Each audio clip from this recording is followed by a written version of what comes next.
मला फक्त या निमित्ताने एक गोष्ट अमरावती जनतेला सांगायची आहे की आता आमच्या ज्या विद्यमान खासदार आहे त्या भाषणांमधून सांगता की मैं रोजगार लावूंगी, मैं ये लावूंगी, असं आहे की जे लोक 5 वर्ष सत्तेमध्ये असतात किंवा लोकप्रतिनिधी असतात त्यांना मैं क्या लावूंगी हे सांगण्याचा अधिकार नसतो.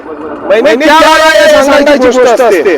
जो नव्याने निवडत असतो तो सांगू शकतो की मला जर मी निवडून दिलं तर मी 5 वर्षासाठी काम करणार. अरे 5 वर्ष लोकसभेच्या सभागृहामध्ये बसले, प्रतिनिधी होते आणि आता तुम्ही म्हणताय लावूंगी, म्हणजे 5 वर्ष काय करत होते. आणि म्हणून नुसती फसवणूक करायची, धार्मिक आणि इतर भावनेच्या आधारावर लोकांचे मत घ्यायचे, आज त्यांचा खेळ आहे.